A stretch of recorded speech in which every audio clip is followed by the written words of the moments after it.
Gareen hidhattoota Somaaliyaa keessa maandheffatee jiruu fi garee shororkeessitoota Alqaayidaa wajjiniin firooma akka qabu kan beekamu Alshabaab biyya ollaa Somaaliyaa Keeniyaa irratti haleellaa raawwachuu akka barbaadu tibbana dhaadatee jira.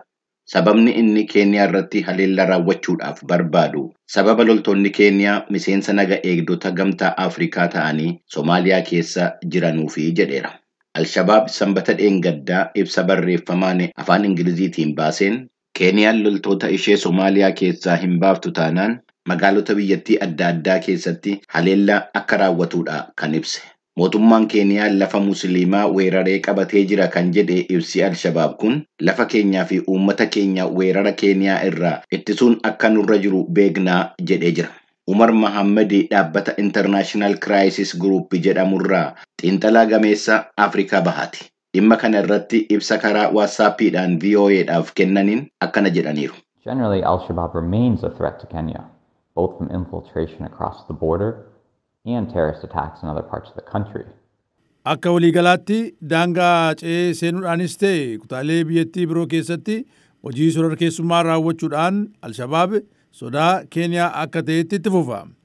Kanaafuu waan barbaadan amma argatanitti Keeniyaa keessatti yaalii haleellaa raawwatan itti fufu.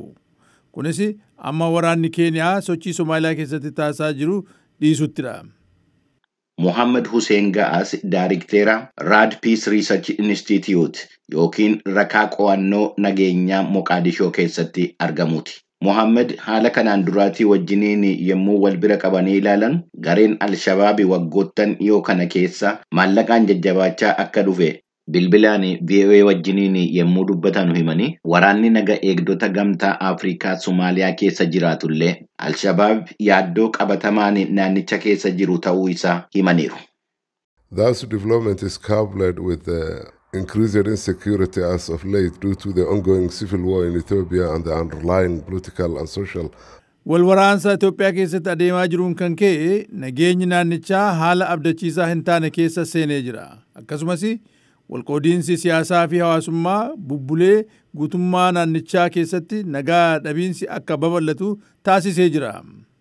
Jedhanii itti dabaluudhaanis haala dhiyeenya gareen Alshabaab daangaa Itoophiyaa ce'ee naannoo Somaalii keessatti raawwatirraa yommuu hubatamu gareen sun miila fageeffachaa babal'achaa deemuudhaaf yaada inni qabu mul'isuu danda'a jedhanii Mohammed Hussein Ga'as. Gareen Alshabaab waggoottan 15 darbanii fi mootummaa Soomaaliyaatii fi waraana naga eegdota gamtaa Afrikaa wajjin lolarra jiraachuu isaa gabaasni Mohammed Daayisen Moqaadishoo irraa VOA'dhaaf qindeesse kun ibsee jira.